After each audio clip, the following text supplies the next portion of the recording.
Creators of the night, it's your girl Tati. Let's talk about New Japan Battle on the Valley pay-per-view. This was absolutely really fun pay-per-view. Had some really great matches, and would I say it tops what we seen last week with New Japan? I wouldn't say so, but it was a really great vibe. I actually preferred this over Collision, to be honest with you. It was a really great show.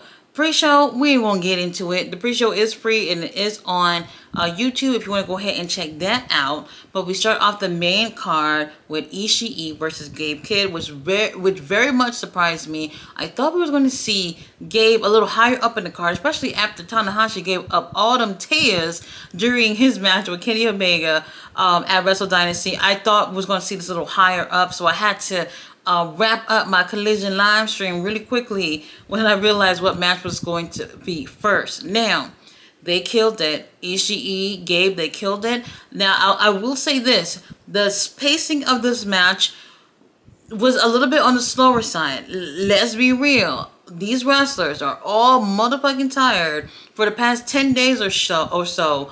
Being in the ring, doing back-to-back shows, they're tired. And you can see, I don't want to say so much of the fatigue, is more of they have been a little overworked. So the pacing was just a little bit more on the slower side. They gave us a classic, and this was really strong way to open the main card. Now, for this, we have Gabe, who's just like, I'm gonna give you my best. There isn't gonna be no draw tonight. You are going to either tap out or I'm gonna pin your motherfucking ass. Now, Ishii, I think at first he's just looking to, take the win, but then at some point it kind of seemed like, okay, I might not make it the 30 minutes, but I'm gonna make sure your ass don't pin me or have me submit, which I guess is okay. They let us know when there's 4 minutes left, and I'm just like, holy shit, this whole thing is so intense between the two of them without having to give too much of a high energy, like other matches that we have here tonight. And I was like fucking sitting up and just like, what is going to happen next? And to me, I'm just like, I don't see Ishii taking this title off of Gabe. However, it's going to seem like, well, what's going to end up happening? Who is going to continue this match in terms of, are they going to make it to the 30 minutes or what's going to happen here? But no title change. Definitely was not thinking that. Now, we had like 30 seconds left, and all of a sudden they said 5 seconds or like 2 seconds later, and then Ishii, he wanted to go from the pin here, but it was too late for the ref to even count, and Gabe Kidd ends up retaining. Now after this, they're not happy about it. Both of these guys are not happy about it. Gabe was like, nah, I wanted you to fucking lose with either me pinning your ass or you submitting. And they're getting into each other's faces. They seemingly want to continue here, but the time limit has ran out. So what ended up happening here is we're going to see a match, a 30-minute Iron Man match between the two of them at the Windy City Riot pay-per-view. That's going to be in Chicago. That's in April, for those of you who don't know. So that's a little bit of a long way. And honestly, I'm looking forward to it. And we'll see what they end up doing at that point. I really love this match, and I thought it was a great way to start off. President Tanahashi, give these two guys a fucking break. They look tired. After this, we do have the West Coast Wrecking Crew versus Roppongi Vice. That is Rocky Romero and Yo. Apparently, Trent Beretta, he's still injured, so he's not in it. But, whatever. Prayers. This was okay. Not bad. After following up with that match, it did change a little bit of the pacing of the show. Both teams had really great chemistry. Yo, that outfit you was wearing with the denim fucking armbands and everything, that is new. That is very new to me. I didn't think the titles were going anywhere. I didn't think that the tag titles were going to go anywhere at all. We did have a part of this match where it seems like everybody was accidentally hitting their own fucking teammates. But either way, West Coast Wrecking Crew ended up taking the win, and they retained. And I'm cool with that because this is their first title match since they won. Because I remember when they actually won it, Rocky Romero was over there acting like he was congratulating them when really he just wanted to make sure that him and his people would end up getting their hands on that title first.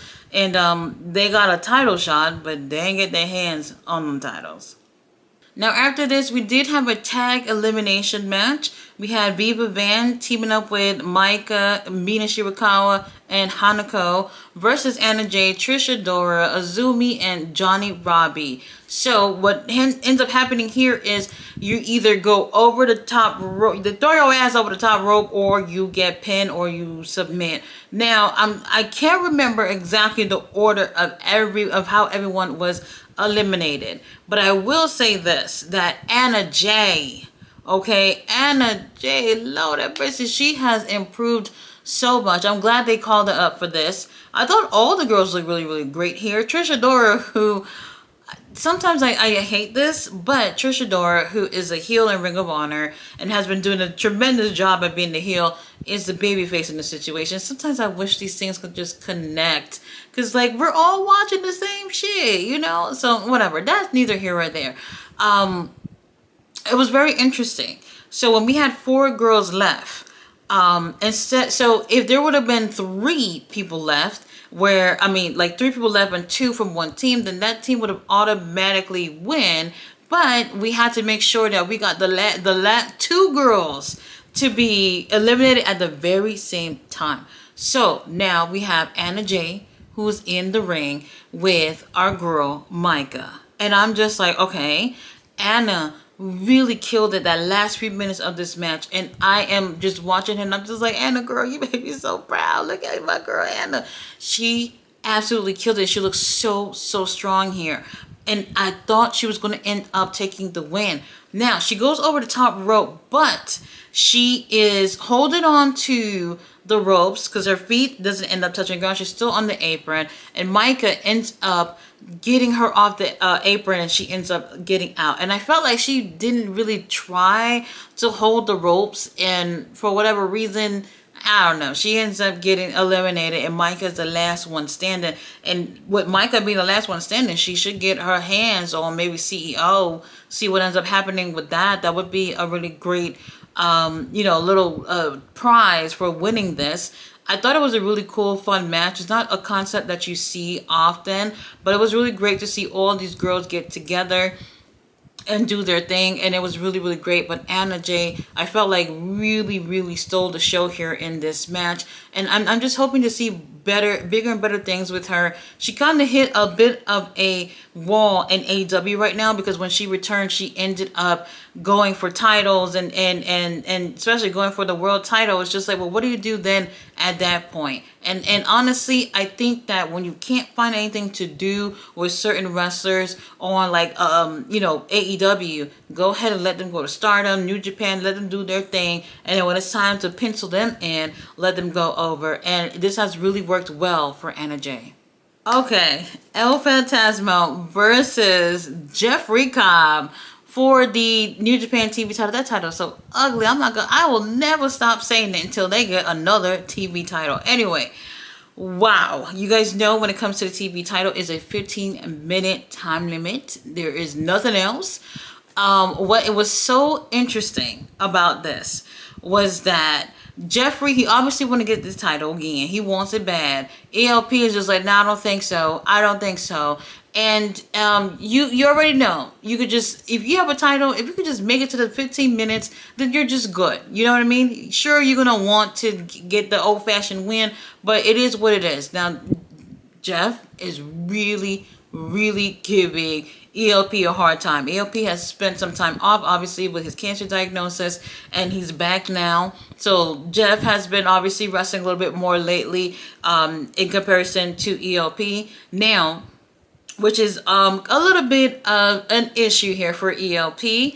And I'm just thinking, okay, ELP is going to retain because he didn't have the title that long. Now, what was so interesting, okay, they ended up taking the match out into the crowd. Referee is counting. You guys know it's a 20 count. Counting to 20, and they're getting into it outside in the crowd. Now, Jeffrey is holding on to ELP, doesn't want him to get in because he's just like, you know what? If I'm not going to be able to make it in there, then fuck it. Now, by the time the referee got to 18 or 17, ELP makes it past the barricade while Jeffrey is still in the crowd. He already made it that far. Now, for Jeffrey, this is so fucking funny. Jeffrey's like, damn, I'm not gonna make it. So I don't want him to make it either. He grabs one of the young talent from the academy who's out there with, the Ice Boys, the young lions, snatches him up and threw him onto ELP. It was like maybe 10 feet throw, whatever. I might be exaggerating, but they were very far, okay? He throws this guy onto ELP, and it's between 19 and 20. This man who got launched onto ELP ends up hitting ELP. Referee counts 20 and nobody gets in the ring and it's done.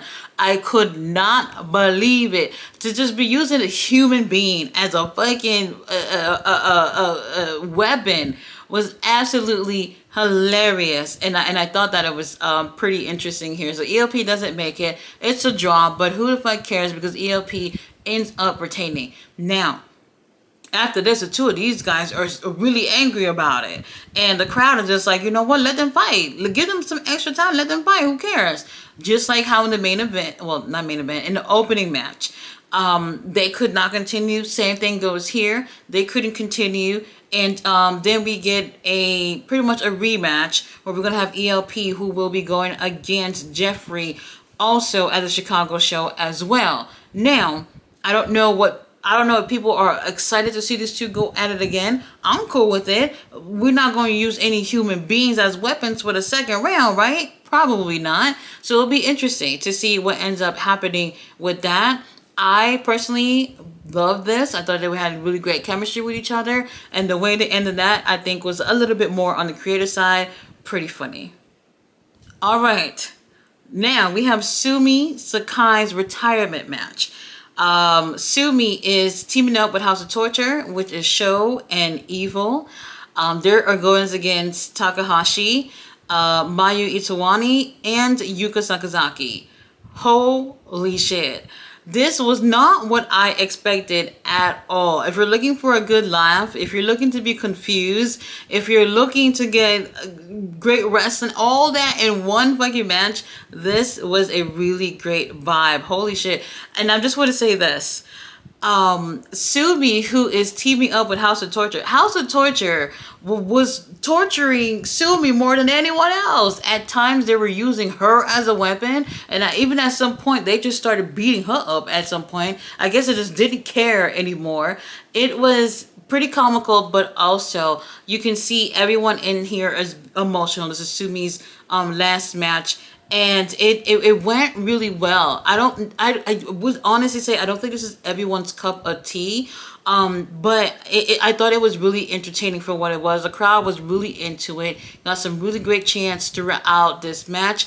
And there was even times of this match where Sumi seems to be teaming up with the other team because Evil and Sho were just doing this fuck shit. It's just like, hey, she's your partner, be her partner. And at times they were just going in for themselves and doing whatever the hell they wanted to do. Maybe, like I said, it won't be everyone's cup of tea, but when you watch the whole thing, I think it was really entertaining and it made you feel emotional about Sumi's last match. Now, Sumi doesn't end up taking the win, which is okay. That's okay. She doesn't end up taking the win, and that's cool. And she just laid there after the ring, and she was so emotional. You know she's crying. The whole locker room came on out there. They brought flowers.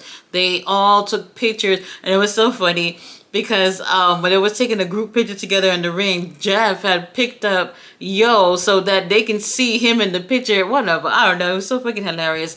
And it was so emotional. Takahashi even took off his jacket and gifted the jacket to Sumi. And I thought that was just amazing. You know, a few of the wrestlers gave some speeches for Sumi. Then Sumi did her speech, which was actually in English. So we understood that for those of us who speak English.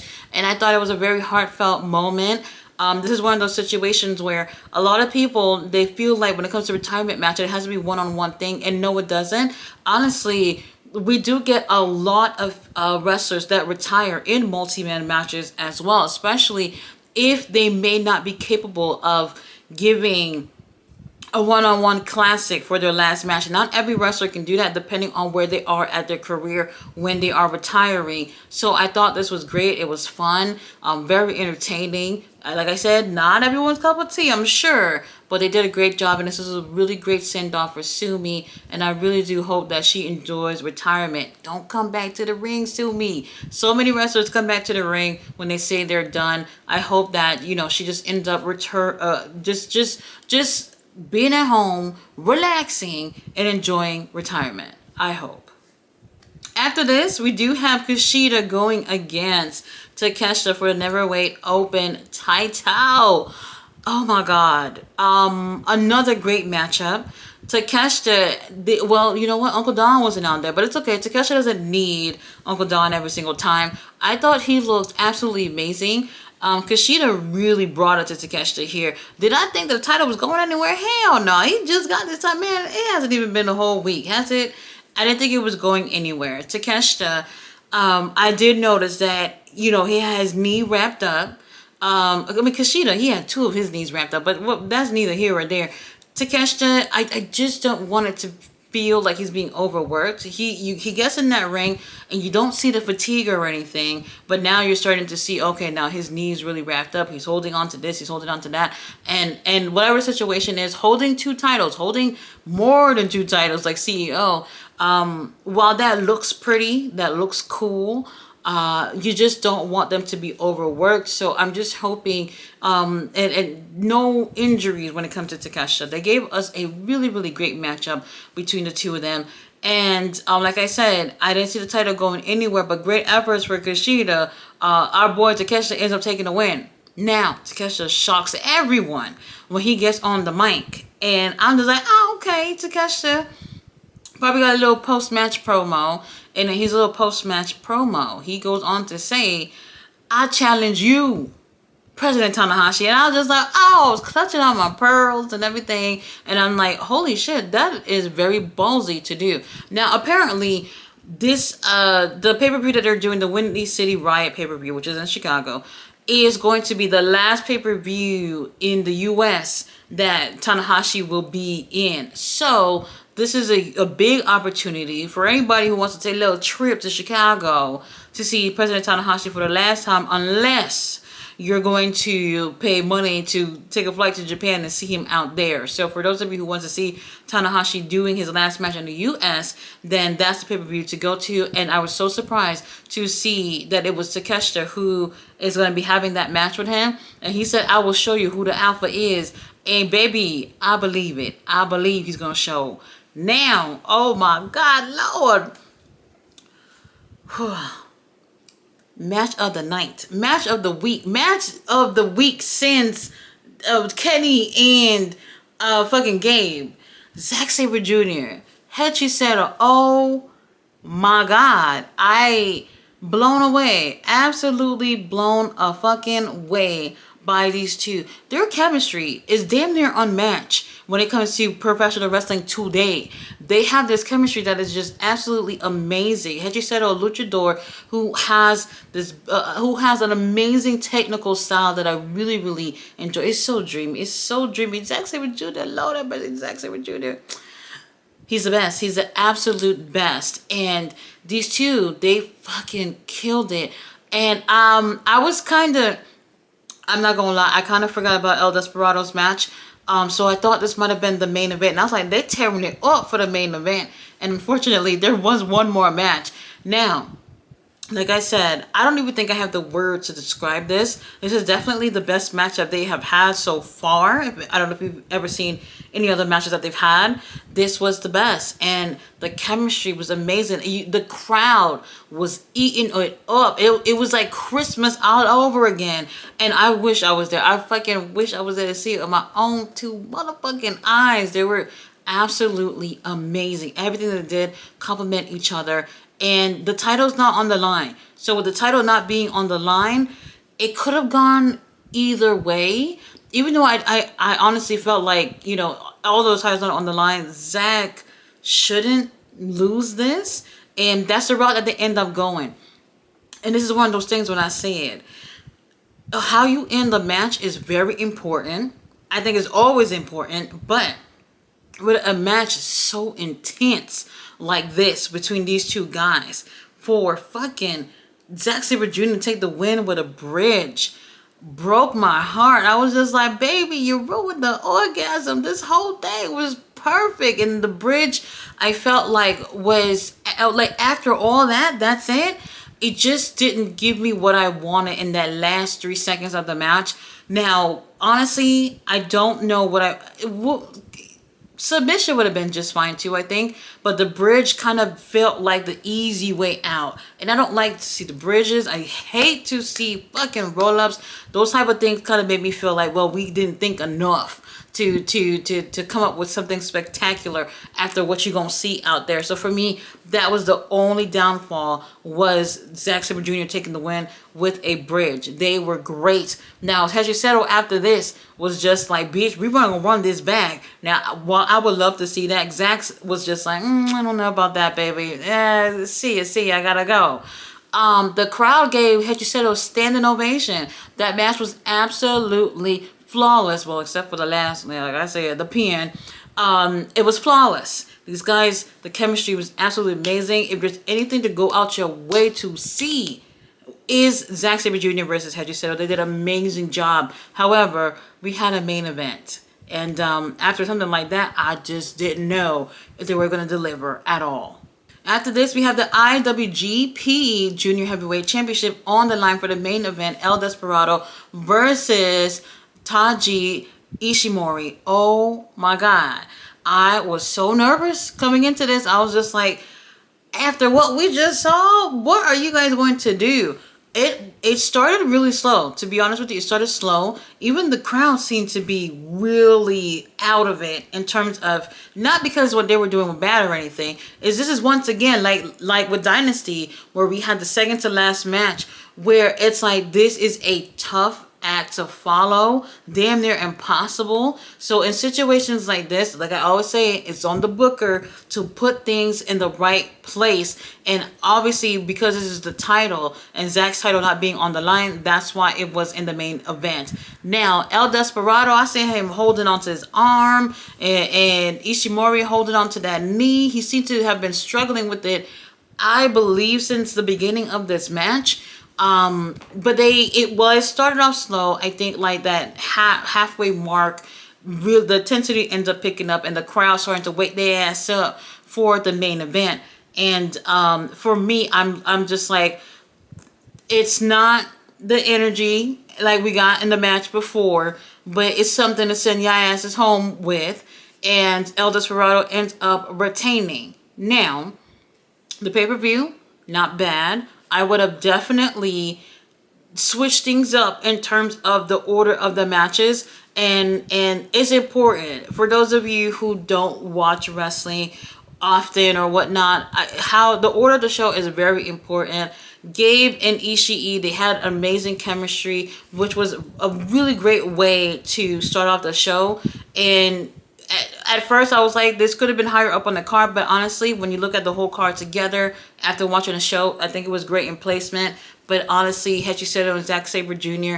would have been better to hang it all up. But still, a great main event, and I can't wait to see where things go from here. I am hoping that these guys and these girls get a little bit of a break, because some of them did look a little tired here from all these matches that they've been having as of late. In less than just 2 weeks, they've been putting in a lot of work, and I would love for them to just get a little rest, spend time with their little families, and get ready for the next show, which is going to be on January 25th. Is that January 25th or 22nd? I'm trying to remember, you guys. I will keep you guys posted about that. That pay-per-view I saw was going to be 2 a.m. my time. So I'll see about covering it live. If not, then I'll just end up doing a review on it anyway. Go ahead and check this out. The first match absolutely amazing with Gabe and Ishii. And then if you're looking for something to make you go to sleep feeling good, definitely go ahead and see Zack Sabre Jr. and Hechicero. It's so dreamy. It's so dreamy. I fucking love it. I am going to stop this review and go fucking watch it again. It's amazing. Guys, thanks so much for watching my review. I will see you guys on the next one, which will be Dynamite on Wednesday.